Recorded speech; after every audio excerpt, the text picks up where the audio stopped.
রাজধানীতে চুরি ও ছিনতাইয়ের ঘটনায় এখনো মামলা না নেয়ার অভিযোগ উঠছে।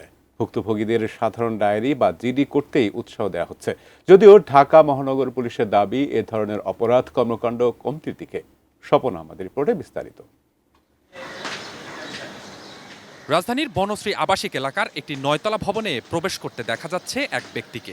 সিসিটিভির এই ফুটেজ গত 4 মে রোববারের সকালের দিকে ওই ভবনের বেশিরভাগ বাসিন্দাই তখন ঘুমে। এ সময় প্রতিটি বাসার দরজায় তালা চেক করতে দেখা যায় তাকে। এর কিছুক্ষণ পর সিঁড়ি দিয়ে দৌড়ে বের হয়ে যান অজ্ঞাত পরিচয় ওই ব্যক্তি। কিছু সময় পর ওই ভবনের 7 তলায় অবস্থিত একটি বাসার বাসিন্দারা টের পান তাদের বাসা থেকে চুরি হয়ে গেছে 4টি মোবাইল ও নগদ টাকা।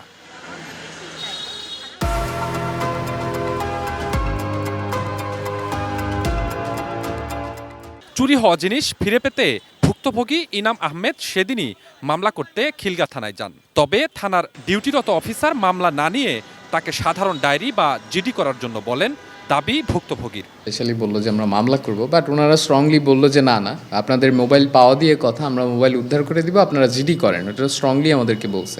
যদিও ঢাকা মহানগর পুলিশের ঊর্ধ্বতন কর্মকর্তাদের নির্দেশনা আছে, চুরি ও ছিনতাইয়ের মতো ঘটনায় মামলাই নিতে হবে সংশ্লিষ্ট থানাকে।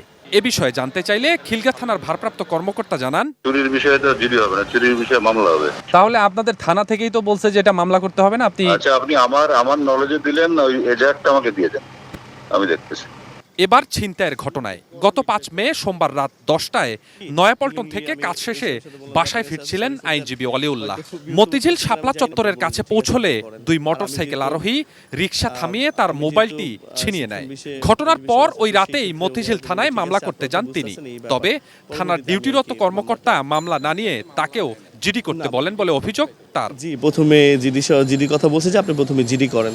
তিনি আমাকে বলে যে আপনি একটা দিন একটু ওয়েট করেন, ঠিক আছে, তারপর আপনি করেন, অবশ্যই করুন মামলা, এভাবে আমাকে আর কি বলে। যদিও ঢাকা মহানগর পুলিশের গণমাধ্যম শাখার এ কর্মকর্তা বলছেন, চুরি ও ছিনতাইয়ের ঘটনায় মামলা না নেওয়ার কোনো সুযোগ নেই। যেই ক্ষেত্রে আমলযোগ্য অপরাধের ঘটনা হবে সেক্ষেত্রে অবশ্যই মামলা গ্রহণ করতে হবে। এখানে আইনের ব্যত্যয় করার বা ব্যতিক্রম করার কোনো সুযোগ নেই।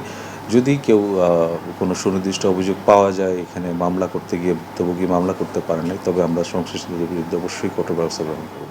জানালেন, গত জানুয়ারি থেকে এপ্রিল পর্যন্ত এই 4 মাসে রাজধানীতে ধারাবাহিকভাবে কমেছে হত্যা, চুরি, ডাকাতি ও ছিনতাইয়ের মতো ঘটনা। এসব নিয়ন্ত্রণে পুলিশ চেষ্টা করছেও বলে জানান তিনি। পূর্ববর্তী সময়ের তুলনায় অপরাধের মাত্রাটা কমছে এবং রাজধানীর আইন শৃঙ্খলা পরিস্থিতি মোটামুটি স্থিতিশীল পর্যায়ে রয়েছে। Swapan Ahmed, ATN news, Dhaka.